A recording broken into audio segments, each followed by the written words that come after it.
Good afternoon, everybody, and welcome to our webinar this afternoon. We are joined today by Kevin, who is the head of marketing with our amazing partner, Common Room. Today, we're going to be going over 10 signals to hit your targets. I think that's everybody's top of mind right now. So definitely to dive into this with Kevin today. Just so you know, this webinar is being recorded and will be sent as a recap email post-webinar within about 24 hours.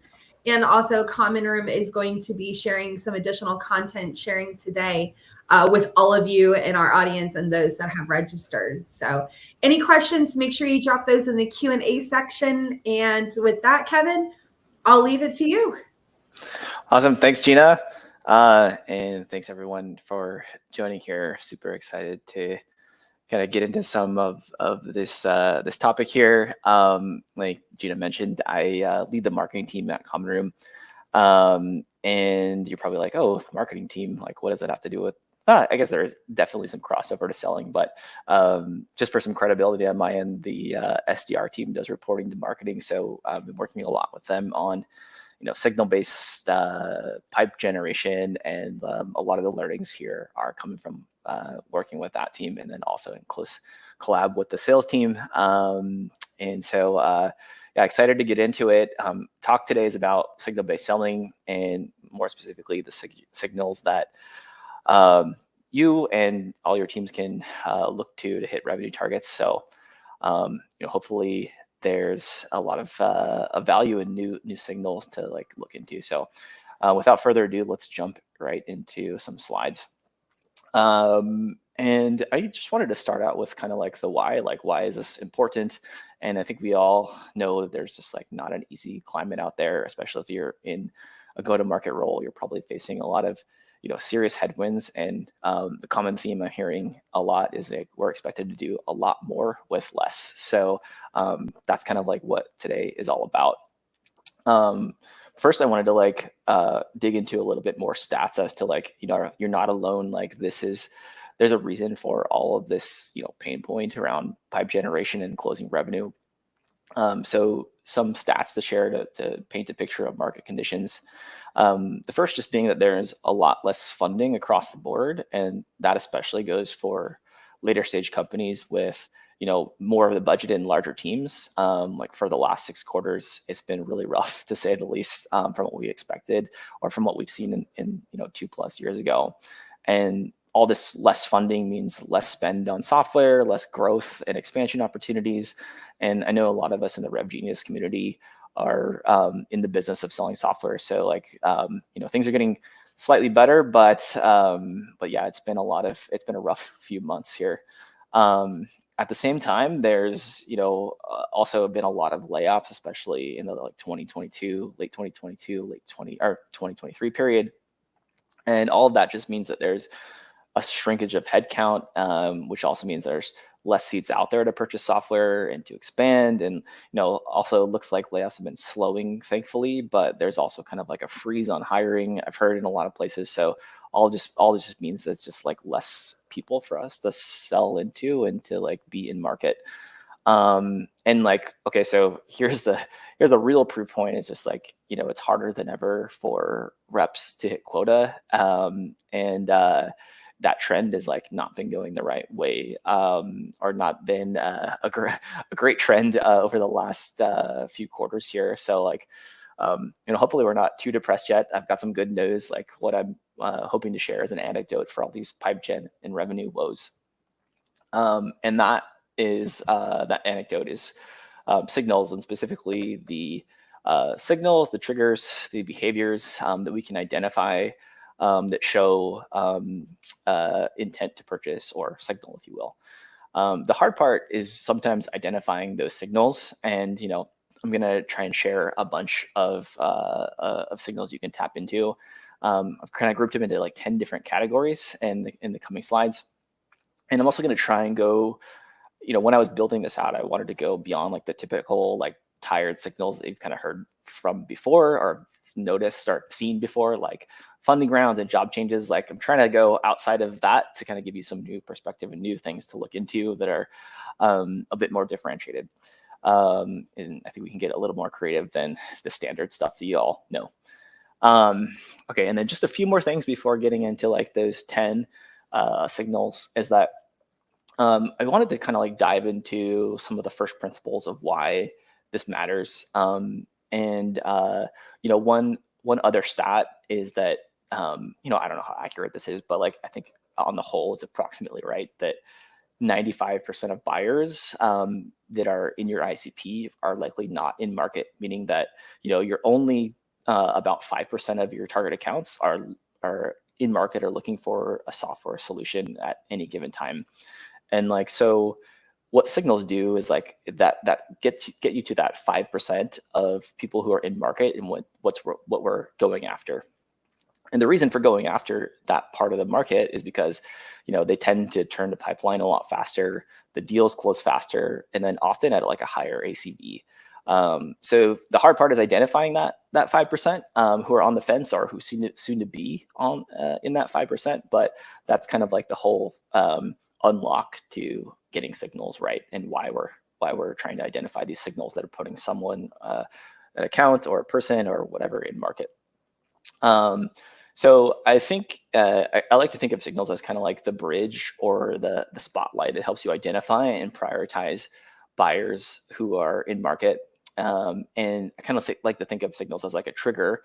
You're like listening for something that makes someone move from a passive buyer to an active buyer. If you can identify and surface the right signals to your team, it just becomes a heck of a lot easier to generate pipeline and to close deals. And so, what is a signal? Like here are some examples here. It's like I like to think of them as like digital breadcrumbs. They're like a trail leading us to, people and companies who are in market for software solutions or services solutions even. And lucky for us, there's a lot more out there than ever before. I mean, if you think back to like 10 plus years ago, there weren't quite so many surface areas for us to tap into. Granted, it was probably a lot easier to do more like warm or cold outbounds, but now there's a lot of signals, and I think it's just the key is identifying the right ones. Okay, so let's get to it already. Here are the 10 categories and signals that we've kind of like outlined and seen successful at Common Room and other places. I'm just gonna like check on the chat and everything. Looks like we're good. Yeah, great. People are sharing their breakfast and location. Love that.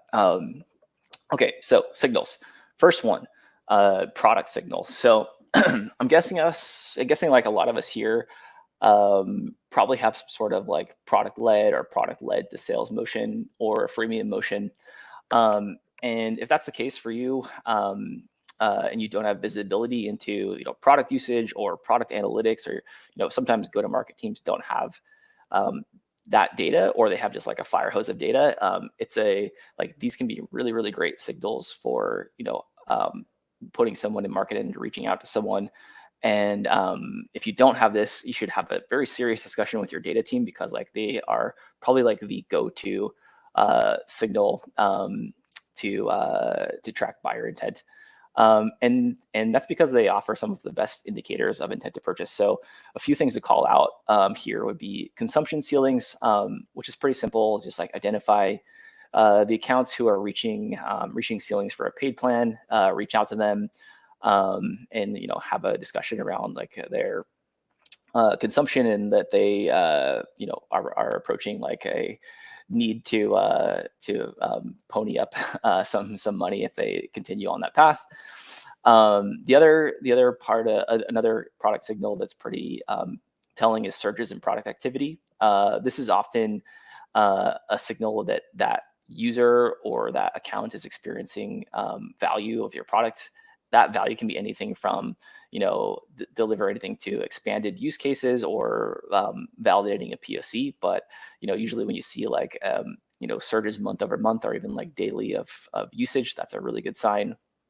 Another surface area for product would be new integrations. So especially if those integrations are kind of like a paid or enterprise source, like maybe connecting Salesforce or connecting a data warehouse to your product. Like these new integrations for people, when someone connects a new integration, that means a new use case that they're trying to unlock typically.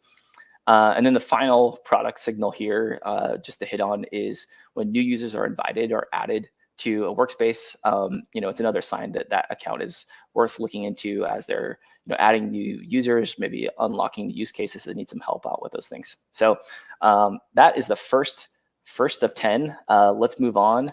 And actually, this one is a little bit. It's actually not one of the 10. I'm not counting it. It's a bonus. And I think it's a good way of thinking of when you're considering different signals to use. Is that one tip with all these things is to invert signals. So oftentimes the reverse of a signal is a signal itself. Examples, if we take the product usage data from before, would include reduction in product activity, an integration removed, or seats revoked. One anecdote that I'll share from my time at Retool that we saw as kind of like a reverse signal is that we saw enterprise accounts, instead of like going on the normal trajectory of, adopting a product and then like gradual usage over time, these enterprise use cases would quickly ramp up their use and then like ramp it down super fast. So that was like seeing that spike in product activity was actually a sign that like this enterprise was just trying to stress the system, or this account was just trying to stress the system and make sure that like they could validate it for their use case going forward. And then they would have a conversation with a sales conversation or a conversation around like how do we actually like implement this with a support person. So that's like one example of a kind of like I guess it's a negative use case or negative signal in that like they're ramping down usage really quickly, but it's a good reason to reach out and have a conversation. Okay, on to the next number 2, which is I like to classify, I guess, as like expiration dates. So similar to product signals, and that it's usually tied to some sort of deadline, and often that deadline is a window around product usage. So it could be something like a free trial timeline, or reaching out just after that trial window is over is a good time to reach out and get intel as to like what they were trying to accomplish with the trial. It's also helpful if you're a rep, if you can, to offer some sort of incentive to take the call, like extending that trial period is something that like works pretty well if if they want more usage of the product but didn't get enough chance to validate it, for example. And then some other types of expiration dates that you can tap into would be something like an upcoming renewal. If you can get intel to a renewal date of a competitor, that's definitely a good signal to say like, hey, instead of renewing with this competitor, you might as well do some due diligence and like check our solution out. We can offer you, XYZ differentiation. And then if you don't have any of these at your fingertips, any of these expiration dates, like just some sort of like time-bound offer, like a holiday offer or like end of year rate or something like that could be a way to kind of almost like create your own signal and some sort of like expiration date that gets someone to take action. Cool. Okay, moving on here. So this category I like to call is cry for help, or cries for help. There's just a lot of different places in surface area out there where people are asking for help. These are things like public forums where troubleshooting questions are posted. There are places like Stack Overflow, Reddit, and sometimes Quora where people are openly sharing pain points and issues that they're having with software or use cases and all sorts of stuff.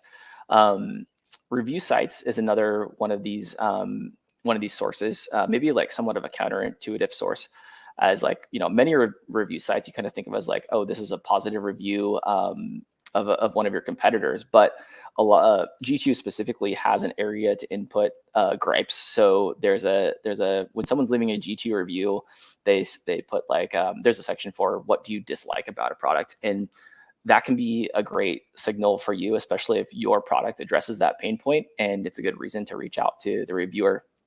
And then finally, there's also a lot of support forums and for technologies out there. These are more like specific to the actual product or the actual technology or company is like has their own support forum that is public. In here, you'll see things like bugs posted, feature requests, all these things which you might be able to tap into to find new buyers and market for your product. Cool. Moving on, I'm gonna quickly cover this one because it's like probably not for everyone, but I think it's like a good way of it still offers like a good way of thinking about what signals you can tap into. And this one's specific to software developers, and it kind of almost fits a lot of this stuff here fits into the cry for help category. But I had to mention GitHub just because it's such a prominent source of companies who sell to developers. And there's all sorts of signal on GitHub,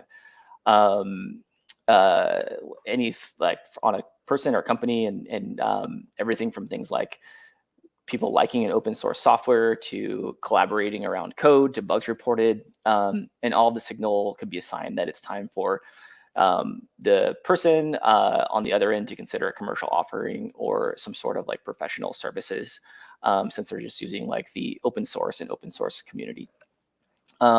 Before moving on, I just wanted to mention like a pretty big caveat here with signals in general, and that's with regards to how we follow up. So just a word of caution that like not every one of these signals here mean it's time to like reach out and book a demo. Gina and I were chatting before the call around like, okay, the people who attend this talk, like, we have to, we're not just going to like say, hey, SDR team or hey, marketing team, just like send them like a blanket message. We want to reach out in an appropriate way. And so just like how you all on this call are attending this webinar as a signal, we need to be doing the same thing with the way that we approach our outbound messaging to people. And that means looking into the activity that's happening, understanding the context and putting ourselves in the shoes of the person behind the action. And then if it makes sense, reach out and do so in a helpful way. And by help, that could be anything from, offering support, sharing relevant use cases and content, like extending a trial, as example used before. And then when you do, try and be human, helpful, and don't be creepy. So with that caveat, let's move on to number 5.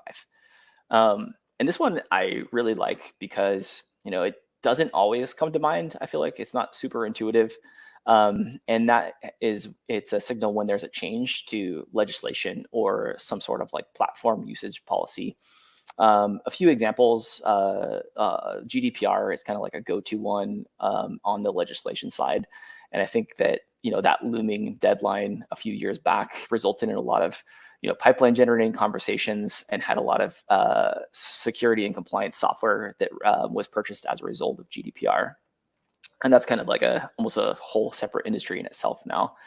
And then another kind of more recent example is that I'm sure a lot of people here know or have heard about the Gmail sender updates that are kind of right around the corner. I think Feb 1st is when that goes into effect.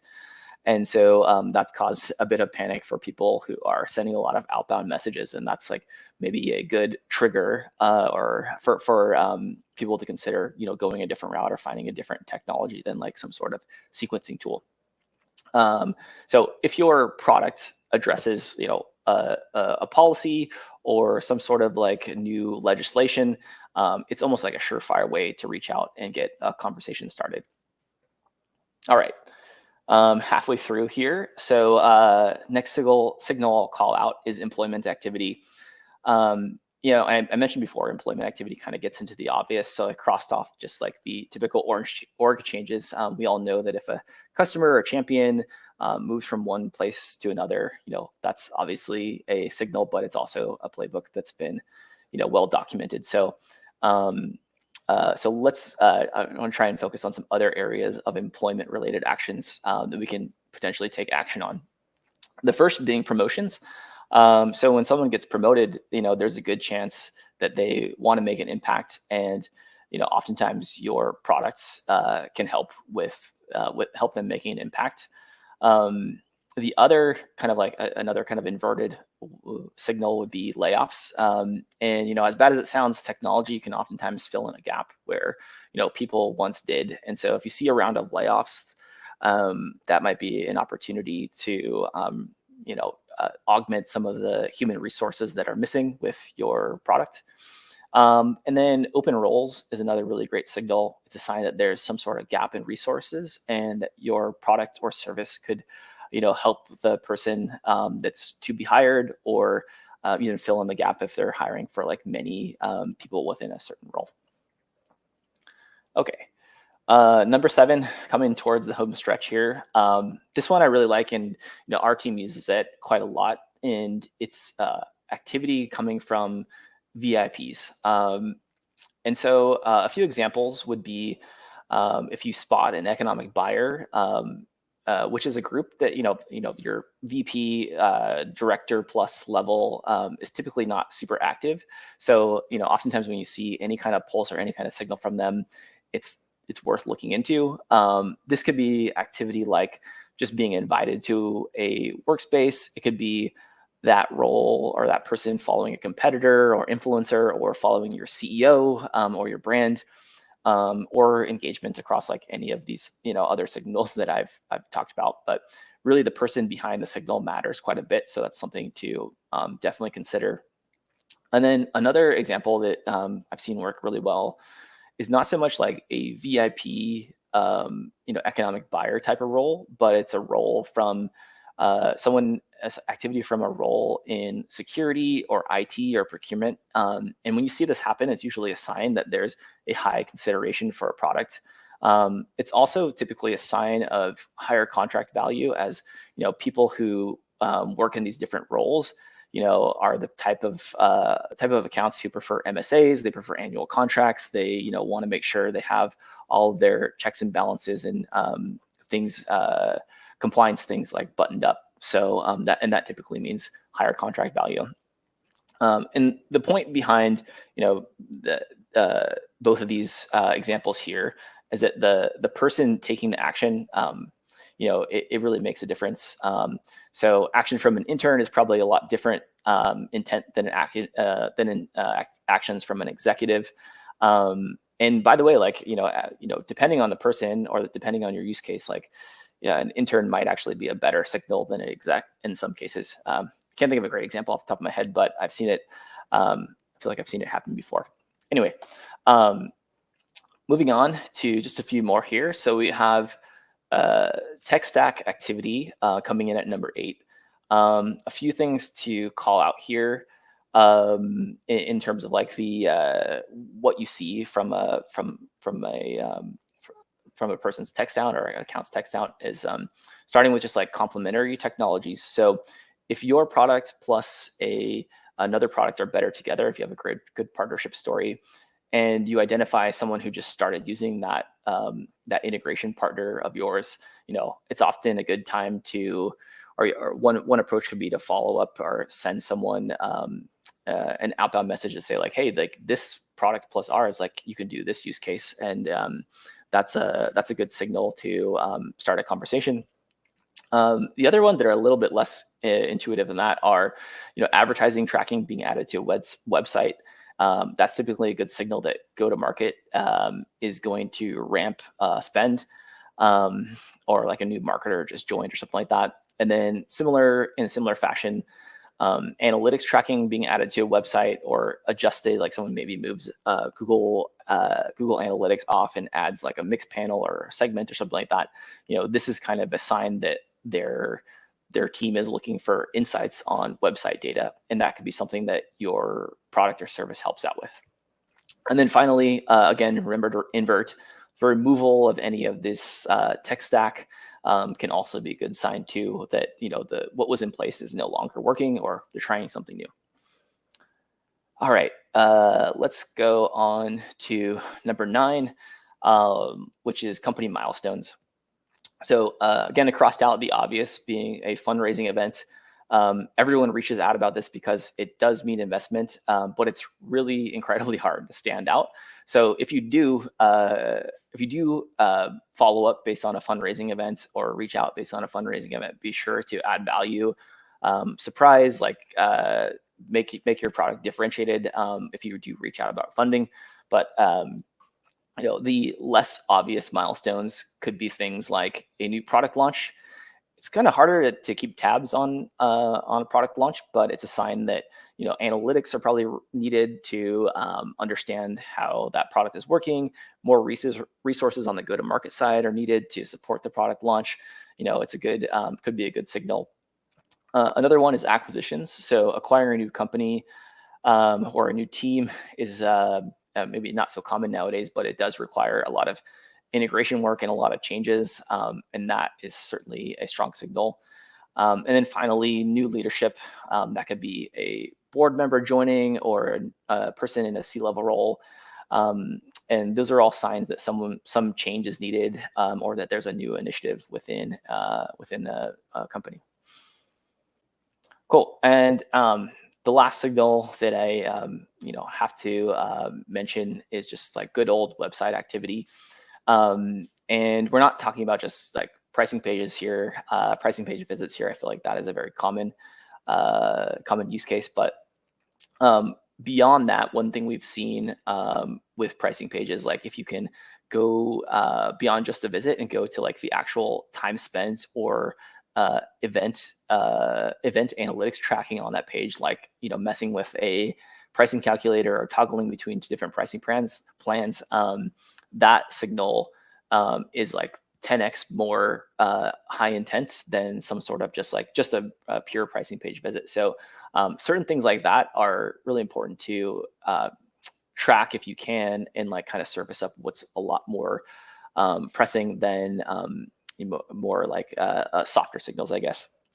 And then the other areas around website activity that are we've also seen work are integration pages, especially if you can reach out about how that integration plus your product can work better together. Kind of back to like the tech stock signal there, same kind of like approach to outreach. And then also on documentation. Documentation is also like someone searching for a use case to unlock or something that they're trying to troubleshoot. And if you can spot that, it's a good reason to reach out and see if the person visiting those pages can use a helping hand. Whew, okay, so I think that covers it for the 10 signals. And then before jumping into Q&A, I wanted to plug the company that I work for, which is Common Room. Pretty much every signal that I've shared here, we can help you with what we're building a platform to pull in every signal from every channel and then pull it all together in one place. And then what we do really well is just one, identifying these hard to find signals, and then telling you the person behind them, where they work, their role, their previous actions, etc. So you can prioritize everything and extract the signal from the noise and help your go-to-market teams be more effective and more efficient. So thanks for joining. We're going to follow up with with this deck and more things as well. I'm working on a signal-based piece of content that it's in the works and should be shareable very soon here. So with that, I think we can jump to Q&A, and we can take questions. We have half an hour to spare. We did have a question come in from Jay. He said, any thoughts on third-party intent, such as buyer's intent from Bombora? Yeah, lots of thoughts there. I feel like this area has been like third-party intent has been, there's a lot of, I don't know if I want to say controversy, but there's a lot of talk about the efficacy of it on LinkedIn and other channels. And, I think with third-party intent, the places that I actually like to start out with is like, okay, what is like the closest or the highest signal for buyer intent, and then just kind of like work your way up. And so with third-party intent, especially around like with Bombora, they will tell you, who's interested or who from what account is reading some sort of piece of content out there, as like one example. And that is like pretty far removed from like what a understanding the person and understanding like the level of intent. So, you know, oftentimes I feel like those types of platforms are good for more of like top of funnel awareness and air coverage, where you can say like, oh, here's a bunch of accounts who are interested in like these specific topics. Like, let's hand it over to the marketing demand gen team, and then that team can like do a bunch of top of funnel ad awareness type of campaigns, versus like, hey, this account like read something on digital transformation, and then like you as a rep or your team has to like source and prospect those people and then reach out and like which one of them showed that intent. Like that's pretty challenging. So I feel like it's more of like a marketing use case that I've seen, but like it can certainly augment all the kind of signals that I shared.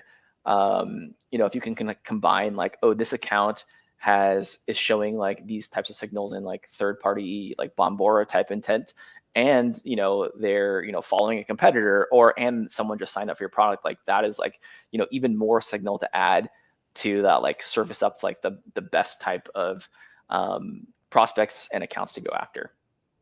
So happy to elaborate more on that, but yeah, it's a question that comes up quite a lot. Yep. There's another question from Scott. He goes, hey, Kevin, question here. How do you enable ops teams to assess these signals against each other and then effectively surface them to sales? Is that typically done on the Common Room platform? Anything you can show us? Yeah. I was like, can I pull up a demo right now? Let me see here if I can, not a demo, but like a impact points. Mm-hmm. Can you see my screen right now? Or maybe it's still on your presentation. I need to swap to the other one. Let's see here. Stop presenting. Start presenting. Yep. And let's see. Here we go. Yeah. So with Common Room, we have impact points that you can pull in based on like different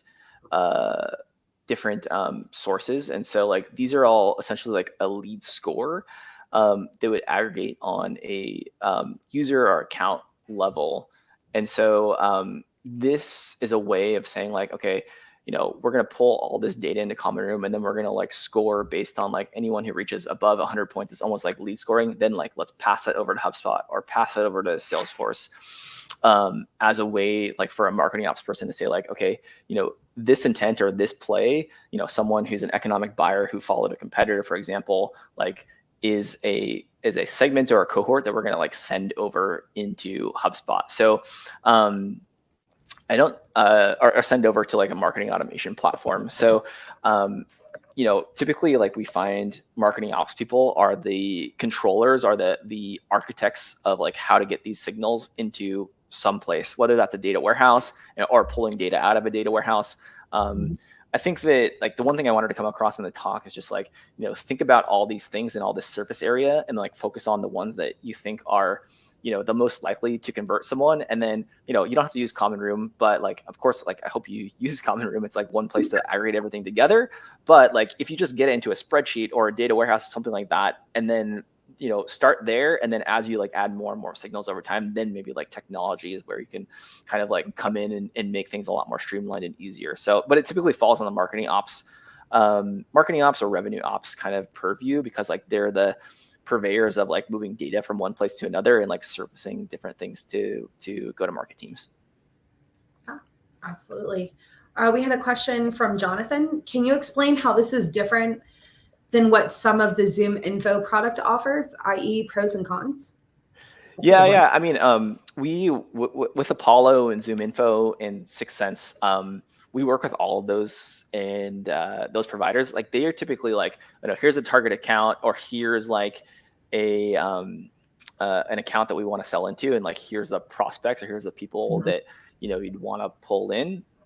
So it's more of like a prospecting tool, where as like Common Room is more like different types of signals that are more like second party and first party signals, so that you know like the person behind the signal. And so you don't have to do the prospecting. It's more just like, this person is interested in this thing, and therefore like that's probably the person you should look into the context of their activity, and then or what signals they're showing, and then you can personalize and craft something for that specific user, versus like, oh, this account is interested in, keep on going back to like digital transformation, and then like prospecting people out of Apollo or Zoom Mhm. Info, and then like reaching out to them. So it's a bit different. And then like we also partner with those other types of companies like Zoom Info and Apollo to like augment the account and score and all that kind of stuff as well, because like, account level intent and account level signals are also like help out with getting into like prioritization. And I think hopefully we're building an ecosystem to just make things a lot better for go-to-market roles. Like, it's not super easy for SDRs and sellers out there. So,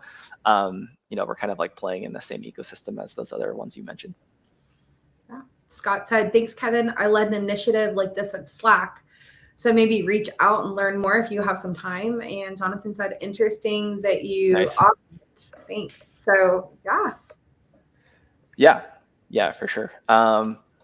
Cool. Is there anything else? No?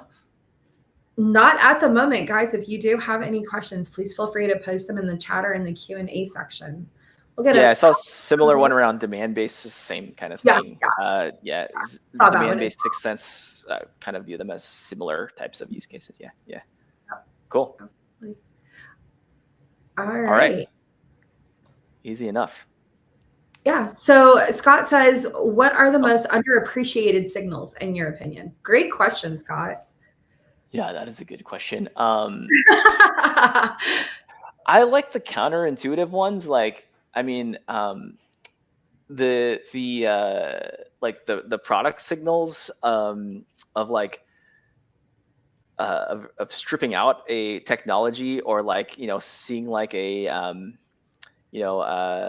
someone like rage clicking on something in the product or something, like, which seems like frustration or a bug, like that's actually a sign, or like almost like a cry for help within a product signal. And so I like the like counterintuitive ones like that. I'm trying to think of like something that's like that I like that's applicable for like every single person or use case. Like, the one that I found, like the legislation one, is like, if there's a need there, then it's like there's really a need there.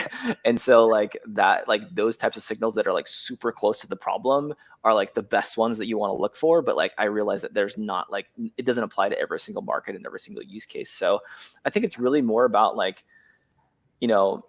trying to, like, if I think about it from first principles, I'm like, okay, there's like certain triggers, whether you're in like the financial services or real estate market or software market. And like, the key to making signals work really well is identifying those triggers that put someone in market, and then just getting scrappy around like, what can you do to like identify those and like surface them to the go-to-market team. And sometimes like technology can solve that, but sometimes you just need to do like brute force. Like, we're going to check this bulletin board every single day because like our audience only looks at that. And like, it's super manual and super tedious, but like that's the best place for us to identify triggers and like fish out of. So, I think that's like maybe a good, like, I would reframe it as that. Like, my favorite signal is the one that is like the trigger that puts someone in market for your product. Yeah, absolutely. I think that's definitely top of mind for everybody. Yeah. And if you need help with any of these things, I've actually done advising for like lots of other companies too, not just Common Room and Segment and Retool. So like, I'm happy to like help out with someone who's like, ideate around like, I don't know what my signal is. I need help, or I want to like kind of think of how I can do this with technology. Like, there's a lot of tools out there that can help. Common Room being one of them as well. Yep. Absolutely. That was very gracious, Kevin. Thank you. Cool. With that, I don't see any more questions or comments. So I think we're pretty good to wrap. Guys, if you do have any questions afterward, feel free to reach out to Kevin, LinkedIn. Definitely available there, or reach out to any Rev Genius team member, and we will definitely get you guys in touch with Kevin for any questions that happen after the fact. Awesome. Thanks, Gina. Thanks, everyone. Have a good one. Thanks so much, Kevin. Thank you, everybody, for joining. And again, the recap email will go out within about 24 to 48 hours, and it will live on the Rev Genius website as well. So please feel free to go back, rewatch, grab some pointers, or feel free to reach out to any one of us on LinkedIn for any assistance. And Kevin, thank you so much for joining us. We love Common Room, so we really appreciate having you with us this afternoon. Likewise. Thanks. Bye. Thanks, everybody. Have a great afternoon.